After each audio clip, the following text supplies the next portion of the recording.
Hello everyone, welcome to my very messy desk.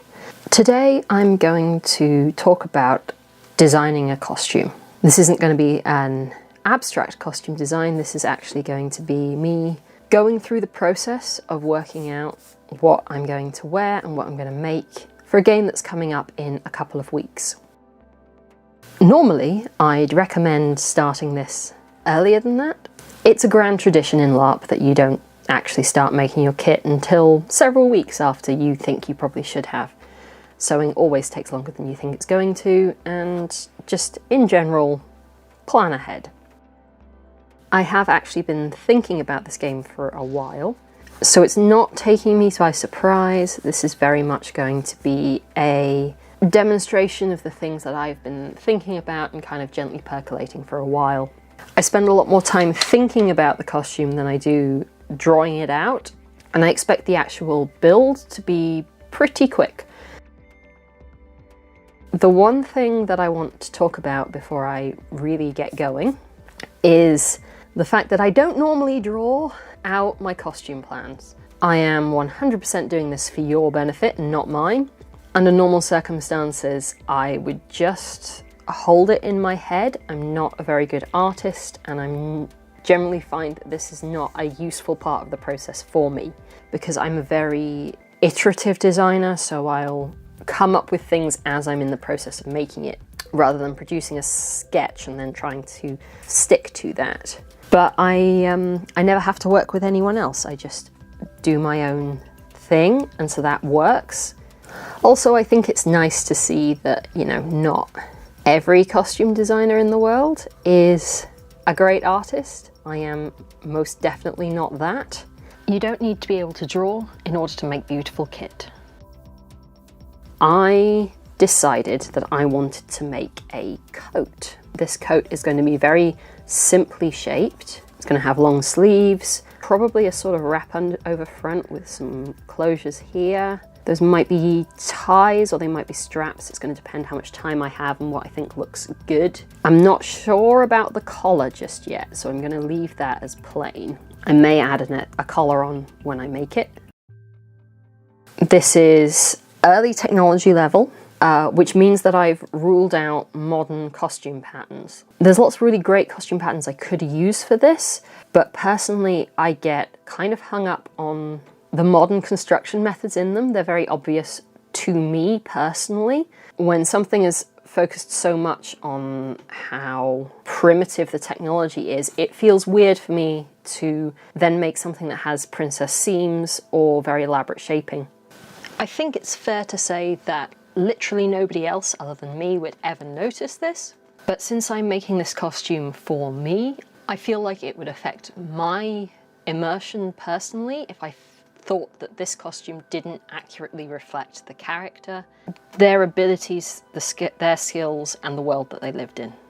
Since I am making my own kit, the only person I need to make happy is me. Which isn't to say that I'm going, you know, historically accurate in this, because I 100% am not. I do also just really enjoy drafting, and it's going to be nice to put together a pattern from scratch. The kind of key points of the shape that I'm going for is a high waist and then a very full skirt. Having just said that I didn't want to use modern patterns because of the construction methods, I've then gone and immediately added in this very full skirt, which is not accurate to this technology level at all. I think I'm going to cut this as a circle skirt, so it will be this kind of a shape. So two of those will form the two halves. This will be the center back. This will be the front. This in and of itself is a modern construction method, but when I say modern, I mean 14th or 15th century. This is how hoopolanders are made. It's not too late because of the technique. It's too late because it's a very wasteful use of the fabric. It wouldn't make sense in this period to spend all that time and energy weaving fabric on very primitive equipment and then to cut the circle shape out of it, which leaves you with a lot of waste fabric that isn't automatically useful in that garment. But I'm doing it anyway because I want that shape, and I want quite a high waist on this, I think, as well. You will notice that I am starting with the outermost layer of this costume. And there is one very good reason for that, which is that it's an outdoor game. It's at a scout camp. I'm expecting that I'm going to be spending most of my time outdoors. The outermost kind of warm layer is going to be what most people see most of the time. In general, this is what I recommend you do, is you design your costume from the outside in. This is the outermost layer. It's going to be the most iconic. I'm making it as eye-catching as I possibly can. This character is a crafter. They're a sewist and a weaver and a dyer. Because this also relates to their religion, so which god they follow, it's very, very important. So I wanted to literally be able to kind of wear that on my sleeve. I want people to look at this character and immediately go, yes, okay, I understand what you're about. So I'm going to make it patchwork. I've been thinking about this, and I think the way that I want to do it is to make flat pieces out of a base fabric. Very, very simple construction. So the big circle for the skirts. I'm not going to dart the bodice, not going to be any shaping in there. The high waist is actually really going to help me with that because I tend not to need a lot of bust shaping, but I do normally need a flare for the hips. Having that high waist cut means that I don't really have to worry about that. While I've been sort of mulling this costume over in my mind, I've been thinking a lot about color scheme. The brief really talks about how autumnal this is supposed to feel. Not only is the game actually happening in autumn, it's about the autumn of a culture. The overall color palette should be kind of subdued. I am, depending on what I've got in my fabric stash, planning on putting some slightly out of place colors and patterns in here. So things that are just going to look a little bit off. So some blue, some black and white. I've got some scraps of figured silk brocade, which I'm going to use very minimally just to give that patchwork coat a little bit of an edge to it. Now that I've got the outer layer pretty much planned out, obviously it will have a second sleeve. If I'm really going to draw something out, I tend to only draw half of it anyway. This is way more elaborate than I normally do. I'm going to think a bit about what's going to go under that. What I think I want to do as a base layer is a 12 panel coat. I've made one of these before. This is the side view. So this is the arm, the shoulders going up there. This is the front, and this is the back. What you have is a series of shaped panels, and you have, I think, 4 on each side, center front and center back, and then you'll have a central gore at the front and back. So you get this enormous skirt. I'm probably only going to make this to like knee length. So this is a very, very old construction method. What you basically do is get the fabric. You do one central section, you put a neck hole in the middle of that, and that's your front and back. And then of the remaining fabric, you divide it up into panels, and you split those panels in half, and then you line them up bias side to straight side to bias side. And you kind of loosely pin them together, and then you put it on and you fit it on the body. So if you need any shaping in the chest or in the back, these come in here. You take a lot of the width out of these narrow panels and keep as much as possible in the lower half, so that gives you the fullness in the skirt. This construction method actually comes from historical finds. So there's a graveyard in Iceland where they have, I'm hazy on the exact date range, but Vikings. It's Viking burials, and because of the tundra, the clothes have been really, really well preserved, and this is where we found garments with this construction method. It feels very rich and luxurious while also being very, very historical, and I think that works really well for this character because they are someone who can make their own clothes and believes that clothes should be beautiful and important, I really like this as a design to take into it. I'm probably going to give it a nice high collar, maybe something that scoops down and closes in the front. I think that would be a really, really good base layer. The only other thing that I might add in, and I'm running out of space, so I'm probably not going to actually draw this in. This is a book that I use for inspiration more than I actually use to get the patterns out of. It's got a nice selection of stuff, but I will be honest in that I mainly use Society for Creative Anachronism resources online, which are excellent, over the patterns that are in this book. But I've been looking at these kind of basic fitted medieval dresses, 14th century kirtles, or whatever you want to call them. Morgan Donner has a really, really good video about how to draft one of these, and she's actually made one that is short. It only comes to about thigh length, with shorter sleeves, with very elaborate dagged edges. And if I can find patterned wool or something like that in my stash that I think will suit this character well, I think that would work really, really well as like a warmth layer to go over this fitted gown and under the coat. So there's something a little bit rich and special sort of sandwiched in between that's also going to keep my torso really, really warm.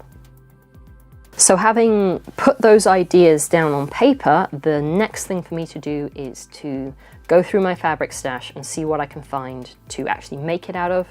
I'm going to need something quite lightweight for this, a wool and a lining for the short kirtle, and then as many different scraps of fabric as I can find for this coat, as well as a base layer and probably a lining as well, I'll be honest. But that, I think, will have to be in another video. Stay tuned for a little bit more.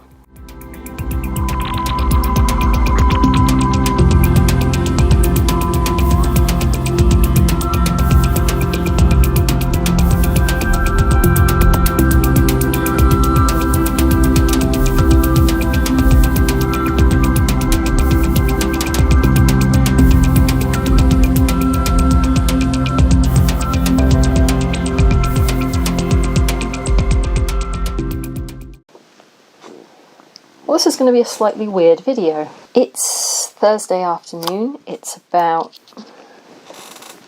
6 o'clock. I've got a lot tomorrow, and my kit's not done. More than that, not only is my kit not finished, I haven't made everything that I planned to. I've made the base layer, that's not finished, and I've made the coat. That's also not finished. But I haven't even started on the middle layer that I'd planned to make. And I'm not working on any of them right now. Instead, what I'm working on is some jewellery. I found a couple of things that I can wear just as they are, but in all the stress and all the panic, I'd lost sight of the character and the fact that this is supposed to be fun. Right?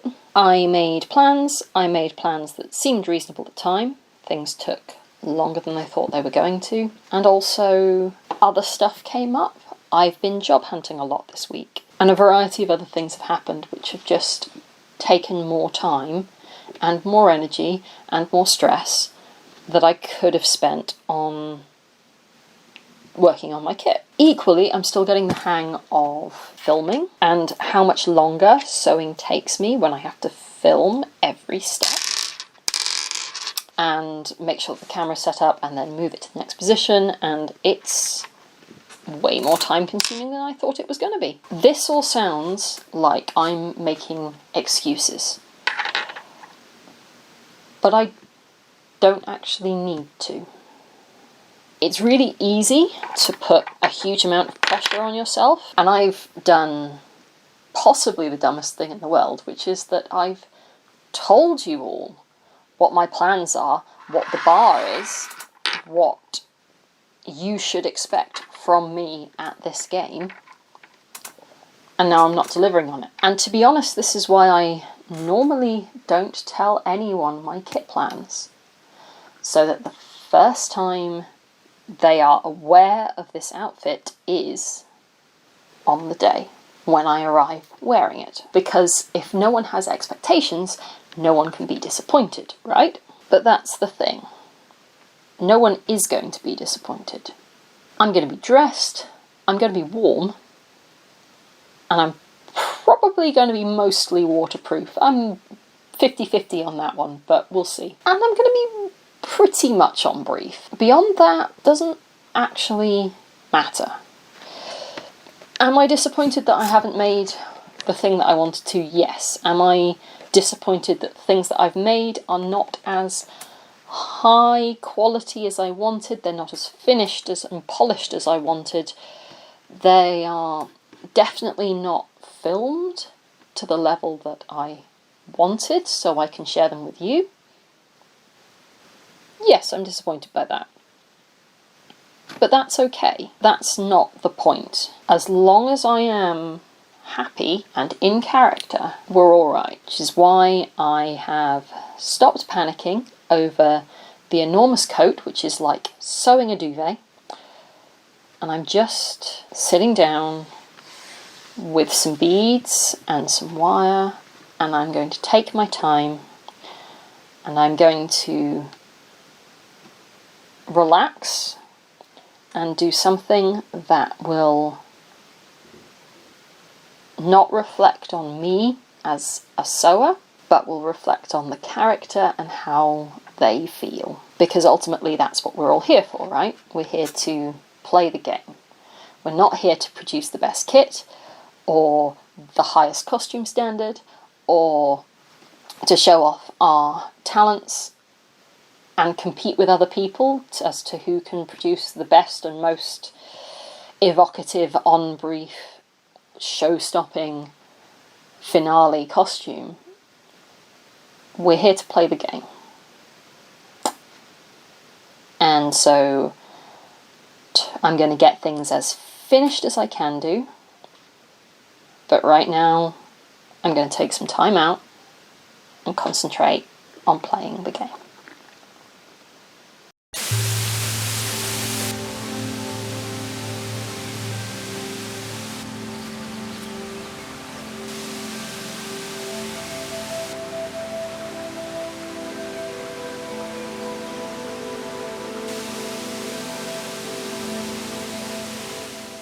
It is heckin' miserable outside, and this is exactly the kind of weather I should be setting up the lights for, but can I be bothered? Hello friends. Back in September of 2019, I started work on a costume, using medieval garments as inspiration for a low-tech fantasy setting. A mere 21 months later, and a long time after the event actually happened, that costume is finally finished. This project was a more or less textbook example of how not to do a project. So join me as we rewind the clock to the before times and unpack exactly what went wrong, when, why, and how I fixed it.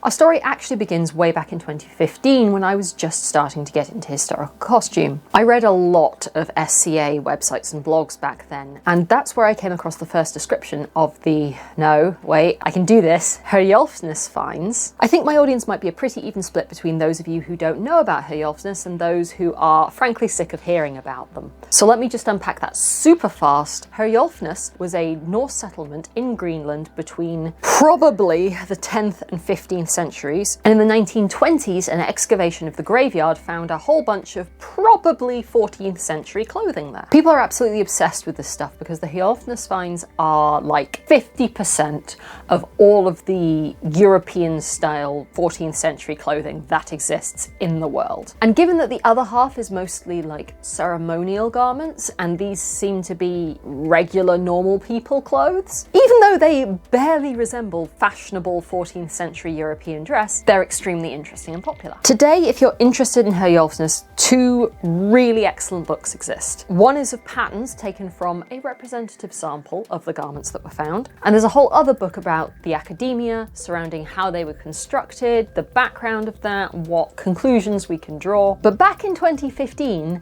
they did not. And people were kind of trying to figure this out on their own from far more limited information. Also, I was a baby costumer and a fool. So when I read a blog post about one person's theory on how all the seams on the iconic 12-gore gown was so that you could fit it to the body and make quite a snug garment, as was more fashionable in the 14th century, I just assumed that was right. So I made one such gown in a boiled wool all the way back in 2015, and I was pretty happy with it. It's a really nice garment. So 4 years later, I just decided I would do that again. In the words of the great scholars of history, I was so concerned with whether or not I could, I did not stop to consider whether or not I should. The result is not remotely accurate to the garment I was trying to recreate, but it's pretty interesting in its own right, and I'm not ruling out that someone might want to make something similar, or might be interested in making a more accurate gown based on information they found online, and might want to know what misinformation is out there and what pitfalls there are to fall into from before we knew what we were doing. So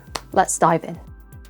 My fabric for this project was some unwanted cotton sheets, which meant I had to be a little bit creative since I was working with a limited yardage in 2 different colours, using some very proper and correct measuring techniques. This footage is so old, look at how much hair I had. I marked out 2 long rectangles for the front and back, and then worked on the gauze. There are 4 panels on each side, so I cut 4 rectangles and divided them diagonally to make 8 gauze. Each one is wider at the bottom than the top, and on the straight grain on one side. I don't actually think this means all that much once you start fitting this thing, but in principle, it makes me feel better if the bias edges are contained on one side where I can keep an eye on them, and their stretchy ways. Shifty bias. The sleeves, collar, and the centre front and centre back godees are cut out of this green. At this point, the sleeves are just rectangles, but trust me, we'll get into that later. Incidentally, if you're wondering what the difference between a gore and a godee is, allegedly a godee is inset into a piece of fabric or between 2 pieces of fabric, and a gore is a panel of a garment in its own right that's wider at the bottom than the top. But like everything in sewing, these terms are not used consistently, and nobody cares if you get it wrong. So far, how are we doing on historical accuracy?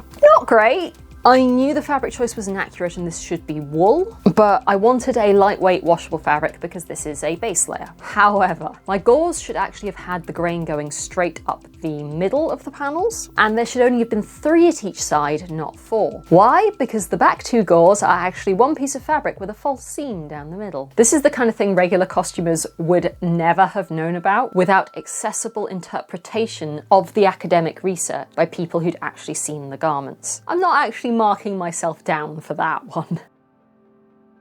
The lower half of the side panels are sewn together and the upper half is just pinned, because we then start the fitting process. If you can distract yourself from the fact that my camera thinks these bottles of bleach are the focus of this footage, I'm pinching out all the extra fabric in each panel, trying to share it more or less evenly between the panels. I'll be honest, this was kind of difficult. I ended up sewing each seam multiple times as I tried to get this thing fitted enough for my liking while still able to go on and off over my head and without too much weird bunching and rippling in all of these seams. Historical accuracy check. Was this how the Herjolfsnes gown was made? We don't actually have a lot of evidence surrounding the patterning process for these clothes, and it's hard to say how this garment actually fit the person it was for, but in my humble opinion, probably not. All the reconstructions I've seen make this a very loose-fitting gown. And besides, this process was garbage. It was extremely time consuming, it was hard, and it wasted fabric. None of these things sound like choices a medieval Norse sewist would have been particularly excited about, and I just don't think this is what it's supposed to look like. Then we come to the sleeves, and this, folks, is where it all went quite wrong. You see, in between the initial cutting out and the time of filming this clip, the first couple of videos of Morgan Donner's excellent Herjolfsnes reconstruction had come out, and the pattern didn't look anything like mine. I had planned to do the sleeves as straight rectangles with a square underarm gore, like a T-tunic or a basic shift, but the sleeves Morgan was making looked all curvy and shaped, and I panicked. I thought I would just shape the sleeves I'd already cut by adding an S-curve to the top and bringing in the sides, keeping some flare in the wrist, and I was sure it would be fine. It was not fine. It was not fine. But I wouldn't realise that just yet, because after setting the sleeves I went straight on to adding the front and back godees by sewing one side of the godet onto a flat piece of fabric and then cutting the slash and then sewing the other side. I genuinely can't figure out if this was genius or madness, but this is not how you usually set in godets. I just need you all to know that. The original gown is collarless, but I wanted a collar, so I just made it up. It was fine. I don't think people learn much from my dumb luck, I'll be honest. Otherwise, I'd go into much more detail. Just if you start by tracing the neckline of your garment and making sure both sides are symmetrical, there's a limit to how wrong it can go. Kinda. And then the event happened. I wore this in the state that it was in, which was fine. It was barely visible. The event was really fun. I saw a bunch of my friends. We ran around a scout camp at night. There was singing and fighting and crying, and then I sacrificed myself to a dark god so that they could possess my body and wear me like a skin suit. The catering was excellent, you know, normal LARP stuff before the global pandemic. After that, though, I had a chance to assess and make some decisions about this costume. First off, I absolutely hated these sleeves and the way they fit. Secondly, none of these seams were finished, and this was supposed to be a washable garment.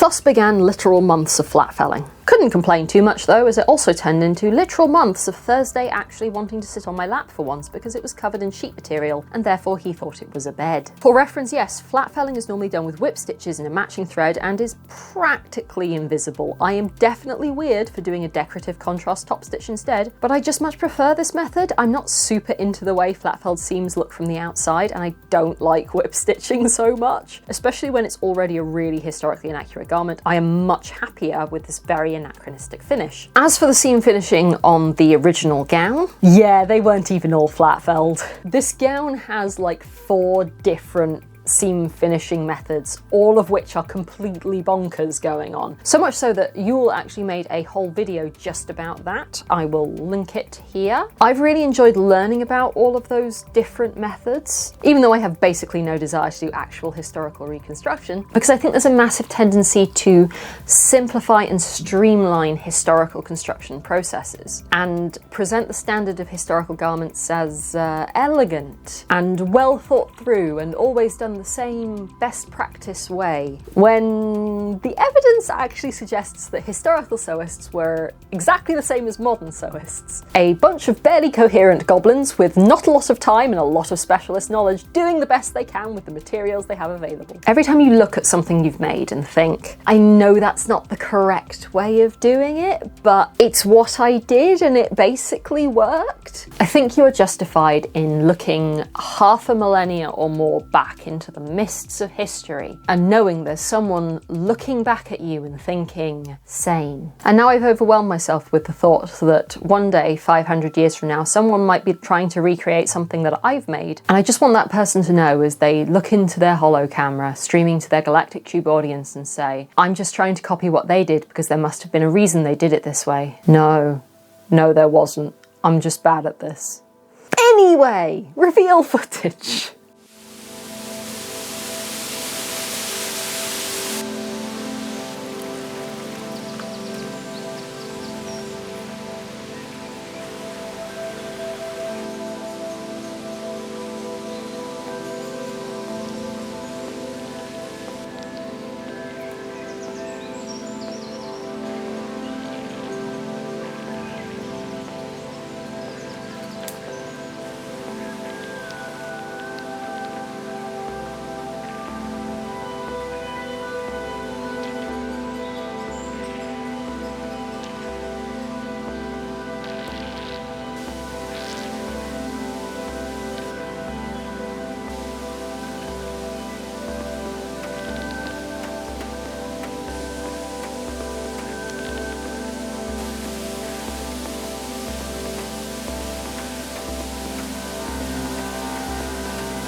So here's the finished garment. Not my finest work, and God knows I spent more time on this than it really deserved, but it was for sure an interesting experience. Not everybody on the internet pulls off historically accurate, even when they're trying for it. So being able to critically evaluate these things is an important skill. Even though I wasn't trying for a perfect reconstruction, I was trying for much closer to the original than I ended up with, and while I don't care about historical accuracy, I do care about whether or not I make what I was planning to. Of course, a big thing in that is sources and research, and I have the book now, so I guess if I wanted a redemption arc.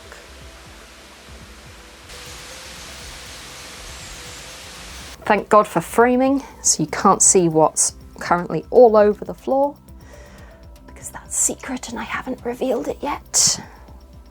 Redemption arc, redemption arc. If you could not. Genuinely can't tell if we're Titanic era Leonardo DiCaprio, but either way, this is out of control.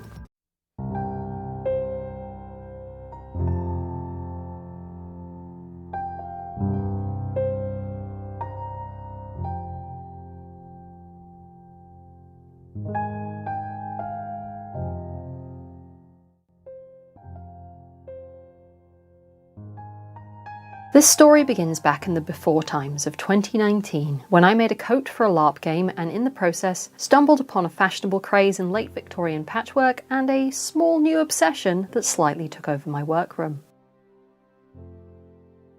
From sometime in the 1870s through to the early 1900s, there was a trend for patchwork utilising random shaped pieces of precious fabric, often expensive, brightly coloured and mismatched in both colour and texture. While some magazines refer to this as kaleidoscope or Japanese patchwork, more on that in a moment, the name that stuck was crazy. It's not clear whether this meant crazy as in chaotic and wild or as in crazed, like porcelain. I think the second one is a little tenuous personally. A lot of the primary sources I could find definitely leaned towards the first definition in their descriptions.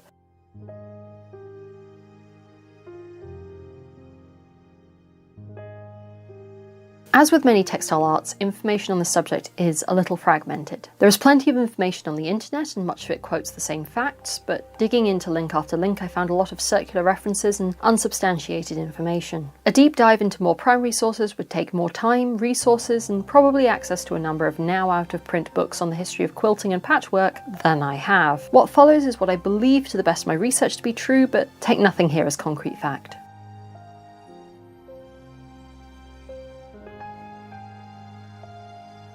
This style of patchwork certainly doesn't appear to exist much earlier than the 1870s, and its rise is popularly linked to a recent influx in Japanese art, although I have opinions, and I'll get onto that a little later. It does seem to have started among elite women, although later it would move further throughout society and be limited to soft, mostly unquilted textile items for the home. But a lot of the information in the early days of this practice comes from published magazines offering patterns and tips.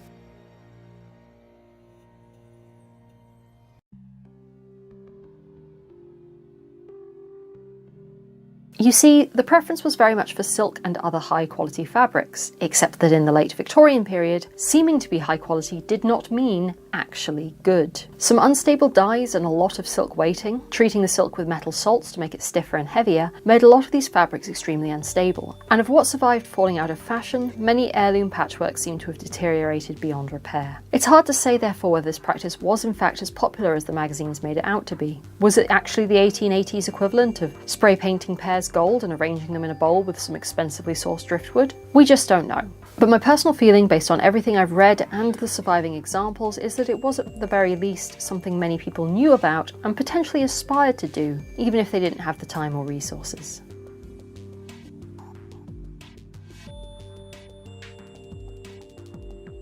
I could find lots of references to using scraps from old clothes, especially if you could get a local figure of note to donate a piece of their clothing, and other important textile items in these patchworks, or fabric waste sold directly from mills and workshops once the practice got more popular. So while recycling was never the original point of these projects, it does seem to have been a happy coincidence.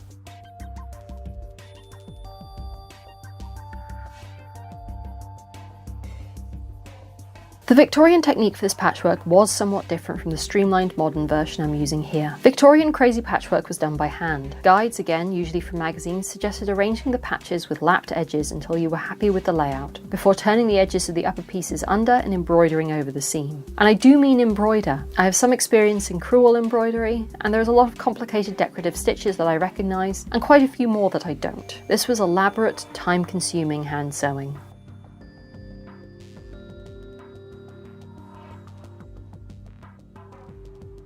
Given that I have basically no experience of patchwork but a decent amount of experience in embroidery, you would assume that's also the technique I would choose. But whether this footage gave it away or whether it was the elaborate, time-consuming hand sewing part, I did not.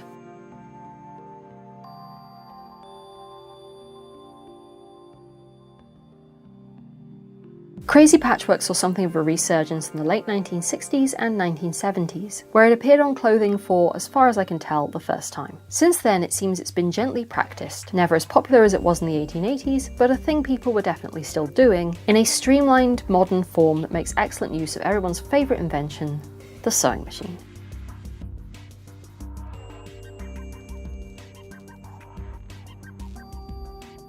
To be clear, at the time it was extremely popular, Victorians did have sewing machines. They chose not to use them. I respect that, but I will not be replicating it.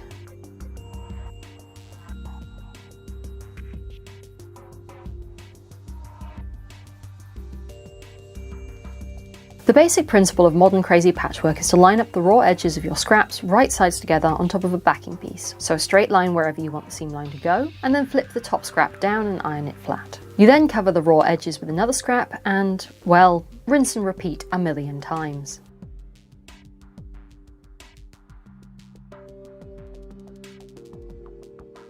Despite being much quicker than the Victorian version, it's still fairly time-consuming and takes some practice. When I was just starting out, I often found in the process of flipping things back and forth, the angles didn't turn out the way I wanted them to. Or I'd miss raw edges and end up top-stitching pieces down to cover mistakes. I've definitely improved through making a number of different projects.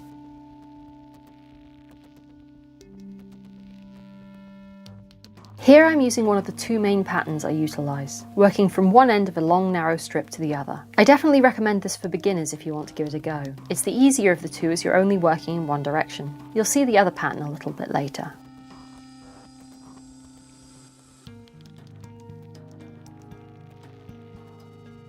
I do also find that, even when I trim as much excess as possible, this ends up being a fairly bulky finished fabric. Great for home furnishings, not bad for more structured garments like coats and doublets, perhaps not the best idea for something like a shirt. I can absolutely see why the Victorians defaulted to things like lap rugs and tea cozies.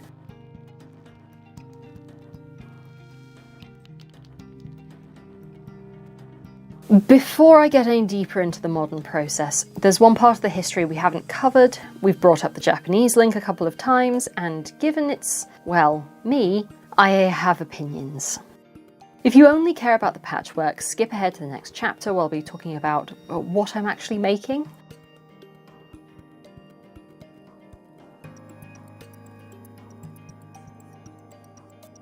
But for those of you still here, a brief history lesson. And when I say brief, I do mean incredibly brief. This period of history is ridiculously complex, and it would take, well, it took 6 hours of lectures in an entire textbook to scratch the surface. That's what it took. This is not an exhaustive or even representative interpretation of history. This is just the bare minimum I feel is necessary to begin to explain what's going on here and how I feel about it.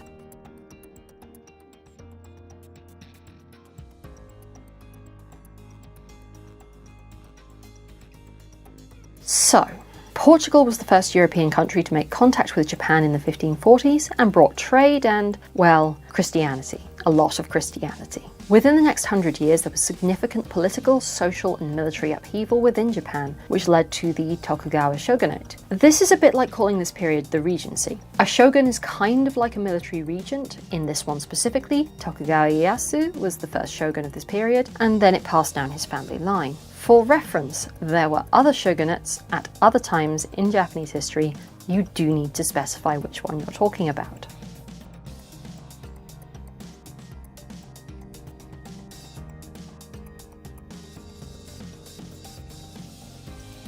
Anyway, Foreign powers and Christianity were causing the Tokugawa shogunate a lot of problems, and also being blamed for even more problems that maybe weren't entirely their fault. So they closed the borders of Japan to foreigners. This was not complete. There were a couple of small islands that were still international ports. China got a pass on some stuff. There was a lot of smuggling happened. Also, Japan was not all of the territory it is now. But in general, no one left Japan. Nobody went in. Trade was extremely limited. People around the world did not, broadly, see Japanese stuff or know anything about Japan.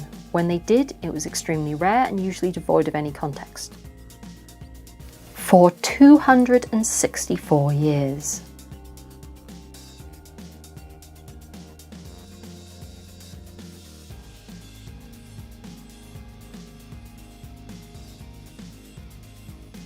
In the early Victorian period, there were overtures to get Japan to open up to trade, subtext with the colonial powers of the West, and largely Japan said no. So the USA sent warships into Tokyo Harbour and threatened to open fire unless they said yes.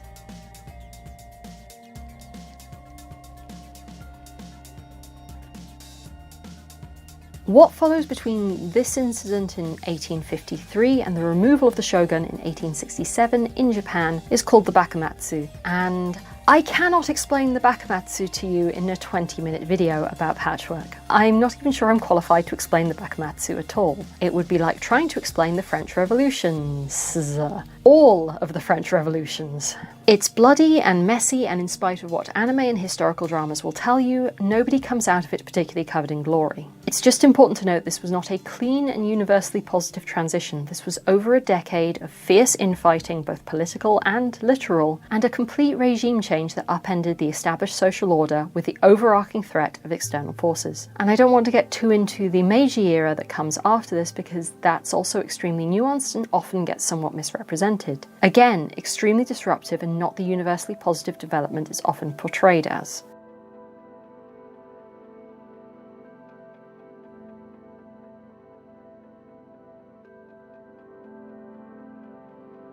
But what I can tell you about broadly is the effect this had on popular culture in Western Europe and colonial North America, and by extension why I'm a bit side-eye about the Japanese influence explanation for the origin of crazy patchwork.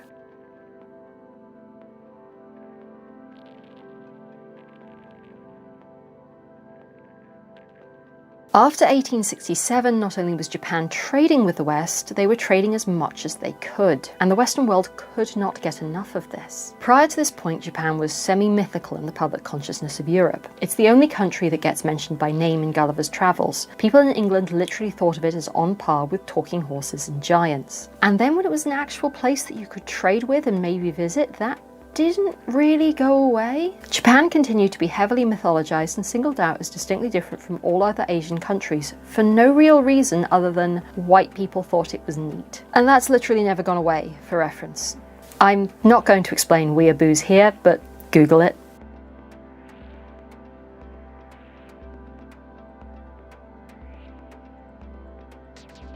Also, all this stuff was new. If you were a wealthy enough white person, which wasn't even that wealthy because we stole stuff, including people's land and literal graves, your parents might have material heirlooms from Egypt and China. Your grandparents had heirlooms from Persia and India. Nobody had material goods from Japan. Nobody had seen Japanese art, Japanese pottery, Japanese textiles before. And it was rare because Japan had only just discovered that industrial revolutions were things you could have. And it was expensive because Japan actually managed to negotiate some pretty okay trade agreements and, you know, not get colonized. See above for the ridiculous pedestal Japan was put on. And the Victorians adored novelty and exoticism, and this was new and different.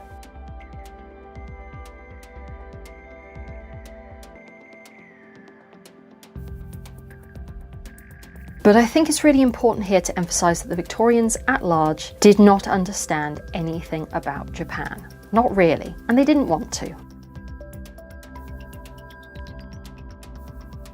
They wanted to look at and ideally own the cool new things, and they were largely looking for things that fitted the narrative they already had, of Japan being exotic but also special, in some way different to other countries. I'm also not saying Japan didn't lean into this hard. They very much did, because it let them, you know, not get colonized.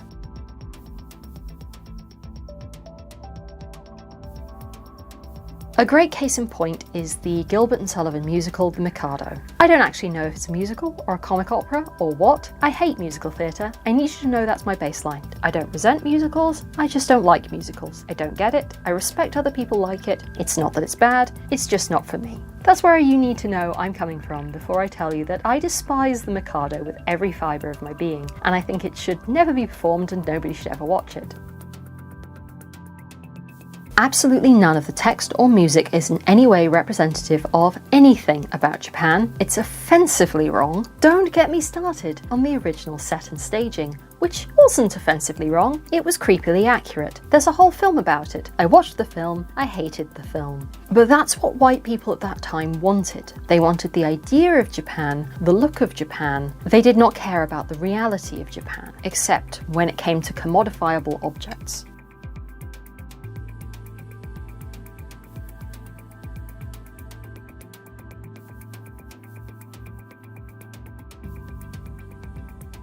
Obviously, Japanese material culture did make a difference in Western art. Collaboration breeds creation. Every artist knows this. It's impossible not to be inspired by the art you engage with. And when you see a new art from an entirely different tradition that you've never encountered before, of course it's going to show you things you haven't considered yet. But I do not think we should overlook the fact that some people were specifically looking to Japanese art as inspiration and ignoring the inspiration in other countries' art because Japan and Japanese things were already considered special and more worthy for reasons white people basically just made up. Japanese art isn't inherently more worthy or more inspiring than Chinese or Korean or Indian or Islamic or First Nations art. White people dismissed a lot of other sources of inspiration in order to focus on Japan. And anything new or innovative in the period might well be automatically linked to Japanese art because Japan was trendy and fashionable and you could piggyback onto that success.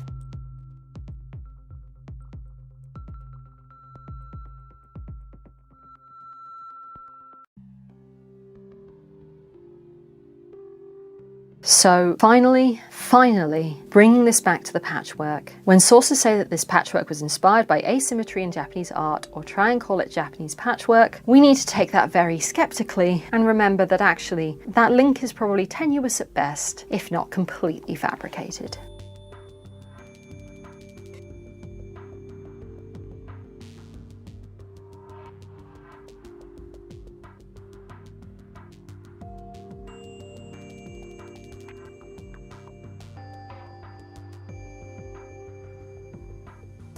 That was an extremely long tangent and I still haven't actually told you what I'm making. It's a wall hanging. I'm making a wall hanging. I made one or two of these as gifts at Christmas, so now it's time to make one for my house. The overall design and colour scheme actually came from a video game that my partner and I play a lot. It's called Stellaris. You get to design your own faction with a bunch of details and your own flag. The Martian flag we often use is a black planet rising against a field of red or orange.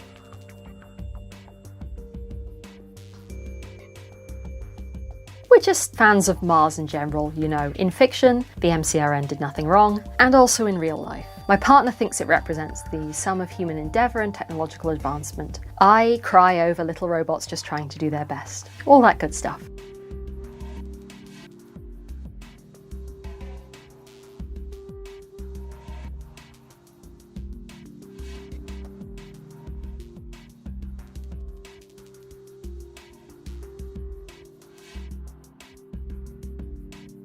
Once I've made all of the long strips, I sew them together and then make a pattern for what I want the rising planet to look like.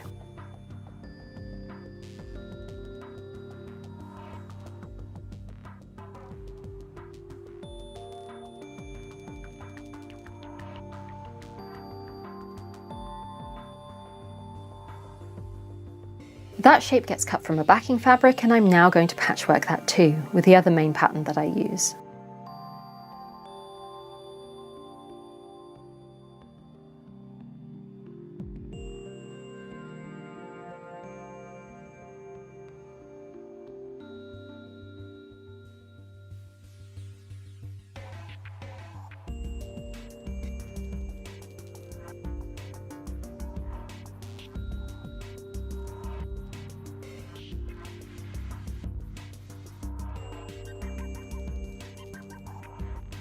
With this design, you start from the centre and work outwards. This often ends up looking even more rich and textural than the strip method, rather like a Macintosh rose in fact. but I think it's a little more challenging because you have more edges and angles to be aware of.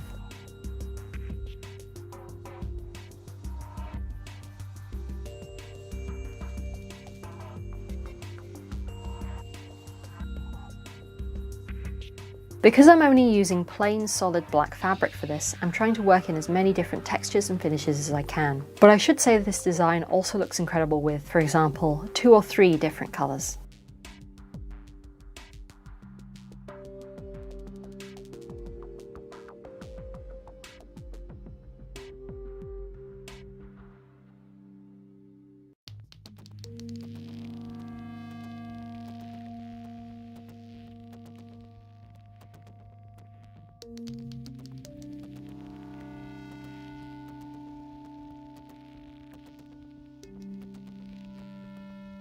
I'm trimming down the pattern by double the seam allowance I want to use, and then using that template to cut out the bottom of the hanging.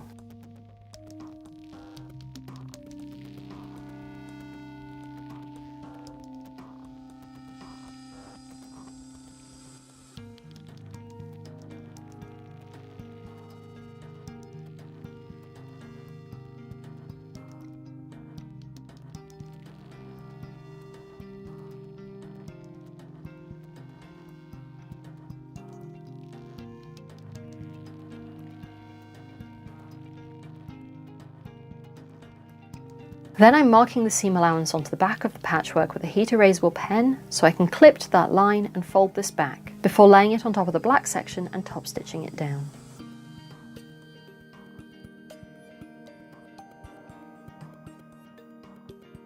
One thing I'm really enjoying about my patchwork projects has been using up waste fabric in an interesting way. I've historically been very against hanging on to little scraps of fabric for no reason. The number of people I know who've ended up with bin bags full of little pieces and no plan for what to do with them. And I think people are really unaware of how hard it is on your mental health to be surrounded by piles of rubbish. Hanging on to useless objects because they might come in handy one day genuinely has an impact on your space and your thoughts. But waste is waste. Aiming towards sustainability is always worthwhile as long as you're not sacrificing your health to do so, and this is such a joyful way of actually using those scraps. It appeals deeply to both my environmentally minded human self and my unplanned riot of colour chaos goblin self. The whole hanging then gets a backing and a bias binding edge, and it's ready to hang.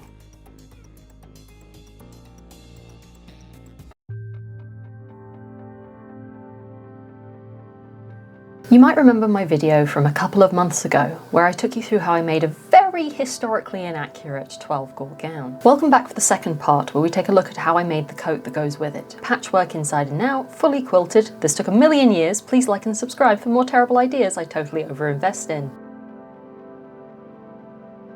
This curtain fabric had been in my stash for some time, and I'd originally planned to make an 1830s style gown out of it. Having recently at the time, back in 2019, binge-watched Gentleman Jack, I determined it was in fact far too thick and heavy, but it's plenty sturdy enough to serve as a basis for a lot of patchwork.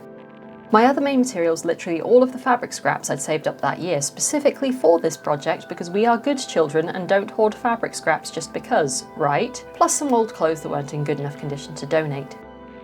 I wanted a very simple shape to keep the patchwork as easy as possible, so I measured out a half circle for the skirt, rectangles for the sleeves, and a very square back, 2 angled front pieces, there will be a wrap at the neckline, and 2 underarm gussets. The technique I'm using is most commonly referred to as crazy quilting, even though it is technically patchwork, not quilting, and was extremely popular in the USA in the later Victorian era. There are fiddlier and more intricate ways of doing this, but the technique I use is to layer scraps, sew a line, then flip the scrap over and iron. I usually either start at one end and work down, or I start in the middle and work outwards in a spiral. Occasionally you get fabric with interesting edges that you can just top stitch, or gaps that you have to cover with a patch, but largely the stitching on this ends up invisible. This worked great for at least the sleeves and body pieces as these were quite small, but the skirt of this coat was enormous. I made some very large patches by sewing different scraps together, and then I laid them out on the skirt with roughly even gaps between them. I could then fill in those gaps with, you guessed it, even more scraps of fabric. I really enjoyed this part of the process, partially because chaos and bright colours and no fixed plan, yes, good, happy goblin brain, and partially because these are all scraps from projects I have made, so it was like a tour of garments and characters that I love.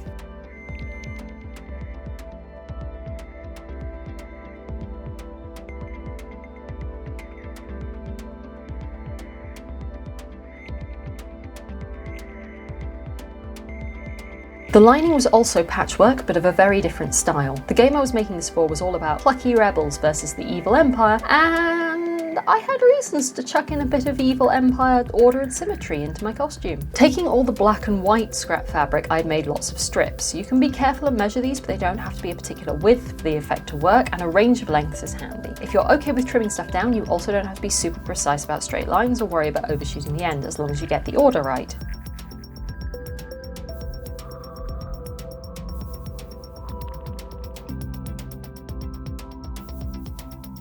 You sew two pieces together, short side butting against long side, to make a triangle shape, and then you line up each strip's long side, alternating every time to get this cool zigzag pyramid thing. I did this for each sleeve, the back, the fronts, and also the massive skirt.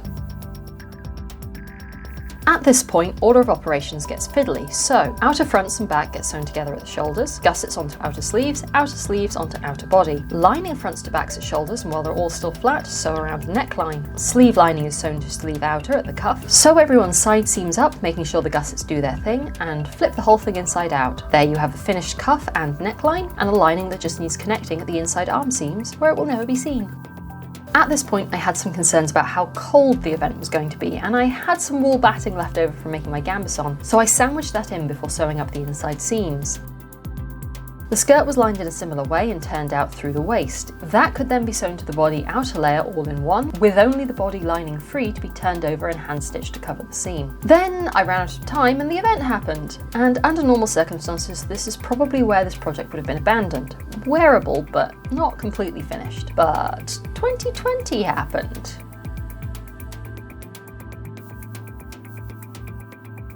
So with nothing to make in the near future, I pulled this coat out again and started addressing the one major structural issue it had. I had added quilt batting to this coat, but it was not quilted. With nothing securing the batting in place, it was only a matter of time before it warped, bunched up, pulled out of shape, moved around, or otherwise made the coat awkward and uncomfortable to wear, which would mean unpicking seams to get back in and fix it. Or I could secure it in place now, before any of that happened. Quilt batting has a maximum recommended space between stitches, which for this 100% wool batting was 2 inches. I also knew I didn't want an all-over quilting pattern, so I made myself a template square of 2 inches by 2 inches, used that to give me a grid to work across, and started making individual stitches which were knotted on the inside. This took like 8 months. Like, I'm just going to make you sit here for a moment with the knowledge that this, which is nearly completely invisible from the outside, took 8 months. 8 months.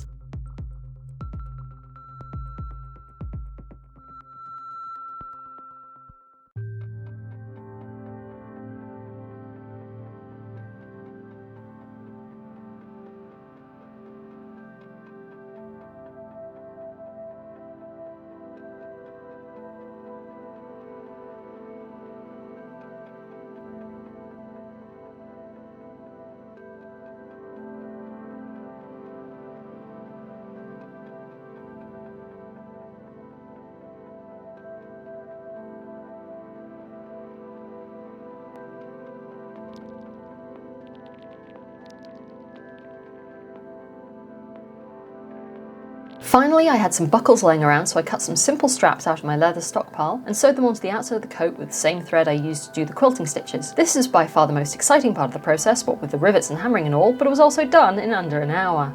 And now the moment you've all been waiting for, reveal footage.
I made this for a game set in a very low technology fantasy world which had 4 gods, one of which was the god of art and creativity. The costume brief we were given focused more on themes and aesthetics, like the end of summer and the falling of autumn leaves, than specifics, which gave me a lot of room to play around in. Having decided to play a travelling tailor, because there's only so much research I'm willing to do for a character I will play once, I had the idea of this coat, a basic shape that would broadly make sense to an early medieval sewist, a warm, comfortable garment to travel in, and a wearable piece of art. Someone who works with extremely valuable materials but doesn't necessarily have a lot of wealth themselves, preserving fragments of precious cloth, a riot of colour celebrating the god of beauty and creation, or the overlapping shapes and colours of autumn and the falling leaves and the dying year. And the lining, mostly hidden from everyone around you, the monochromatic order of the invading empire, a hint that everything is not quite as it seems.